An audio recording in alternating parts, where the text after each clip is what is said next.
Hello Zorro, goodbye DJI controller. I made the switch and I'm not going back, and I'm going to tell you why right now. And the question is should you switch to or buy this one first instead of this if you're new to FPV? Let's get right into it. So I'm going to get into all the different factors that led me to this specific radio versus all the other ones out there. But the number one reason why I'm leaving the DJI controller for the Zorro is range, and on top of that, being able to have telemetry recorded right into my controller as I start to fly more long-range missions with the drone.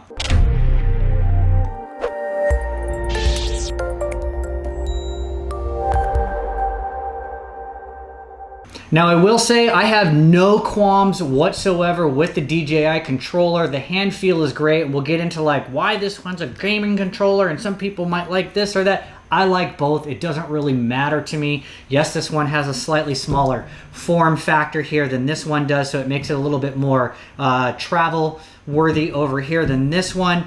But I probably should have listened to myself or took more note of myself when I first started getting into FPV and watching FPV, that I might actually gravitate more towards long range eventually down the road. I know I'm 42 years old.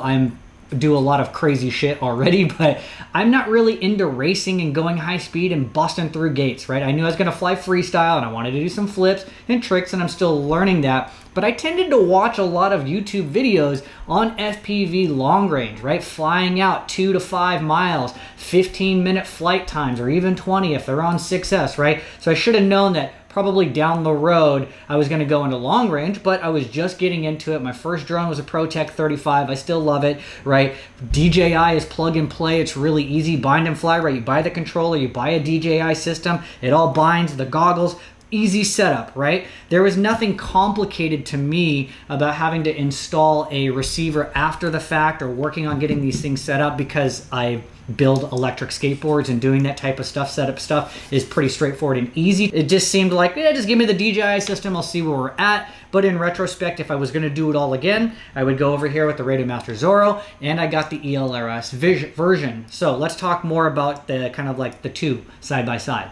So as I said, the number one reason was range. So as I started to push my Nazgul a little bit further, right, I was having fun flying and doing freestyle within close proximity for the most part, right, not flying out more than 500 or 600 feet, no big deal. But I was like, can I push this a little further? How far can I actually fly? So I live on coastal Connecticut, so the only place around here to really fly long range is at the beach, because it's all like woods and stuff around here. There's never a good place as a vantage point, okay? So I would go out and I would test it, and I'd only be able to fly the drone like 3,000 feet before I'd start to lose connection and fail safe, which was like garbage, right? And don't forget, I installed a GPS module on that first, so that way I would have GPS rescue to bring it back. But 3,000 feet, that's crap. That's like half of a mile. That's nothing. And I'm like, this is at 700 milliwatts, and I'm in the US, and I'm like, WTF, why won't this go further?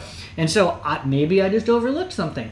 So as I started to research other controllers, right, there's like the bigger Radiomasters that are like the same size, but they cost a pretty penny. I'm like, I don't need all of those switches. I don't need 15 different programmable user presets and all of that stuff. But as you start to fly with GPS, if you're using the DJI controller with GPS and your drone goes down, you better not turn off the goggles, because wherever the longitude, latitude, GPS coordinates are for the last known area of your drone are right there. They're not recorded anywhere, and that is garbage to me, okay? I was like, that makes no sense, right? It defeats almost the whole point of having GPS to be like, oh shit, I just turned off my goggles and I lost it, right? So that kind of led me to this. So if you get more of the Radiomasters versus the big or the small, or you get some other type of brand, right, we have a little on-screen display right here. It's going to have all of that information. It's going to track it, so even if you turn off the goggles, as long as you don't power this off right now, right, you can do this, and it's right here. So now I looked at some of the different ones, like the Commando that's coming out with iFlight, and the only thing that discouraged me from that one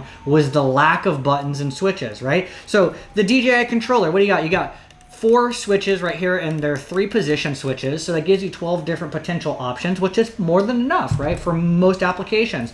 And this one has a two positions on the bottom and then 3 positions up here. And you got a couple momentaries right here, which work. The Commando itself has just a few less, which wasn't enough features. It has a small screen, which still has all the telemetry and stuff, but this was just really the good choice. And what was great about this is out the door, it was under $200.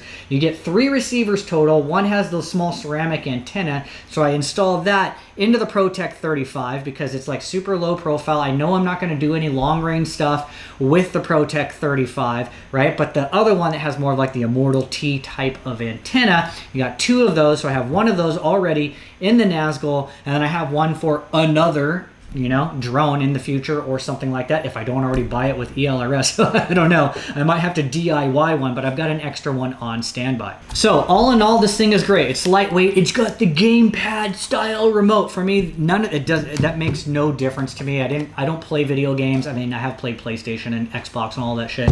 But for me, it's not like, oh my God, it's so much ergonomic. Is it lightweight? Yes. Does it fit into the smaller pocket of my backpack? Yes. And I'm actually buying a 3D print for the gimbal sticks right now, so that's protected next time I take a trip. The only downside is the battery capacity is garbage, right? They have the batteries that are built into the grips here. I mean, you can get like a good chunk of flights out, but it does go down. But they knew that was going to happen ahead of time, so they built a port in here so that you can plug a 2S battery. But because I'm a super DIY kind of guy, I built my own 2S lithium-ion battery with the 5,000 milliamps. Okay, I have some recommendations if you want them. These are cheap cells from China. I've used them to build E-Skate batteries for larger builds in parallel, but with this, right, it doesn't really matter. It's very simple. All you need is this battery capacity that works. But the reason I like to have these batteries here is because they're a little bit modular, is I can take this battery off and plug it into my DJI goggles because I built my own extra batteries for the goggles, or I could take a goggle battery, one of my extra ones, and plug it in if I happen to forget one. So I kind of like that modularity that I'm working with there, so not to overcomplicate things. But aside from that, the range has been good. I've been flying this for almost 2 months.